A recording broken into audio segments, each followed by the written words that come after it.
Alright, this is Spider-Man Team Up 131. This is the second attempt at recording this because the first take descended into a meaningless farce with me saying how it is not okay to fuck animals. To repeat the key salient information from that, it is not okay to fuck animals. Bestiality is not a thing that... Oh, bestiality? That's a rabbit hole I don't want to go down. Proper joke there. Genius, that. Yeah, this issue is worth a lot of money now because of furries and degenerates. It is the first appearance of White Rabbit, a young girl dressed as a rabbit. She has an umbrella that fires missiles, which is often used for vaginal penetration in all the pornographic fan art that exists of this minor Marvel character. You would be surprised. There is more porn art of White Rabbit than there is of actual sexy characters. Here, she is robbing Burger King. Isn't that erotic? This is written by Jim DeMatteis, and the co-star is Frogman, who is quite possibly the best character introduced in 1982. Sorry, Captain Marbles, the real one, Monica Rambeau. You got beat by Frogman. The idea with Frogman is that he is this schlubby kid who is clumsy and a bit useless. His art is in the right place, but his body is often not. I love Frogman. I think the great thing about him is he is this sweet, well-intentioned kid. And when he shows up, it is usually a more comedic story, but it's never chaos. It's never non-stop gags. It's not Looney Tunes. He's not fighting aliens called the Pratt Men from Planet Stupid. You can take Frogman as seriously as you want. Yes, White Rabbit is just a woman with an umbrella, but there are other villains like that who are taken seriously.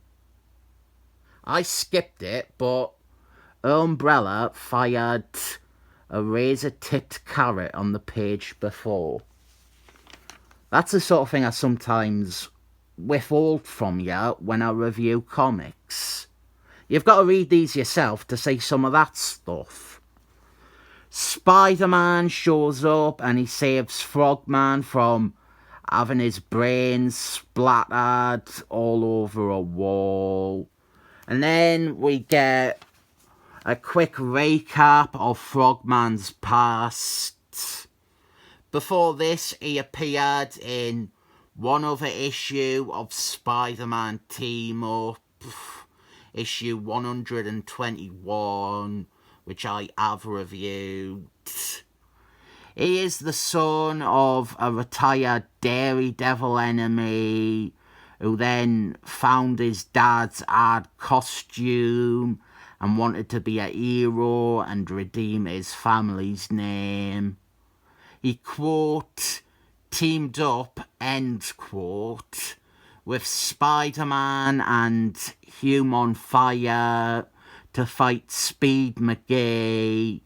And he did actually land the winning blow on Speed McGee, but it was by accident. Spider-Man encourages Frogman to quit, and then his dad finds out that He has been out as Frogman, and he is livid. What with his wild Italian temper. Next page we have, down here is Joe Face, the incredibly major Spider-Man character who is mentioned as having died off panel at the start of Spider-Man's last run. Joe Face, he works for White Rabbit, and because money is tight, Frogman's dad has been lured back into a life of crime, working for White Rabbit. We get heaps of exposition here explaining White Rabbit and who she is. She really likes Alice in Wonderland. That is basically it.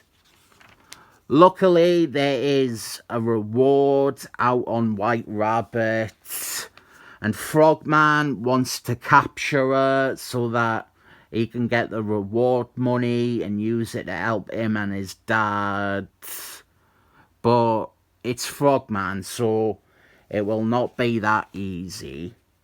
Him and Spider-Man bump into each other again, and Spider-Man involuntarily teams up with Frogman, and all Froggy hell breaks loose. This bit up here with the guy with a sick mother is downright hilarious, but I didn't think it was meant to be. It's so corny and written like a parody. It's brilliant. And so Frogman, he gets to go one-on-one against White Rabbit.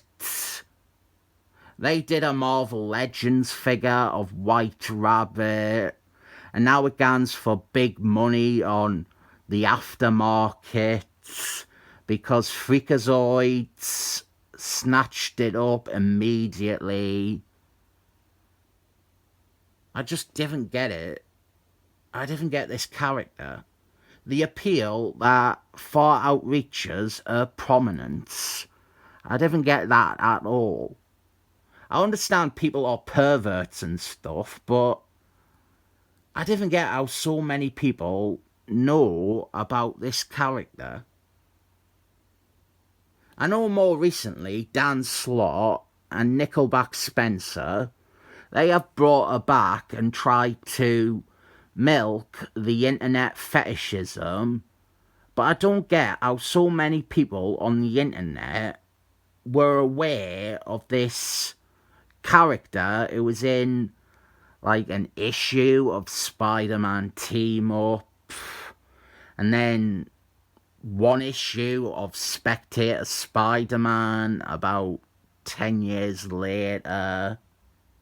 She didn't even have an entry in the original Andy books. In the end, it turns out the dad was working undercover for the Popo. And a moment's silence is in order for Joe Face. He never got, and he never will get, an Andy book entry because Marvel stopped dating them. And with that, I have actually ran out of things to say because I didn't want to start moaning again about people being sexually attracted to animals. They did a Marvel Legends figure of Frogman too. Why on earth did I not get that? I remember Nathan Van Scribbler, he was so high on his own ego that he thought Hasbro only made a Frogman action figure because they were trying to cash in on his Cyber Frog. What a ludicrous man. And when it comes to ludicrous men, I prefer Frogman. The New Muties were 82, weren't they? Frogman is better than them too.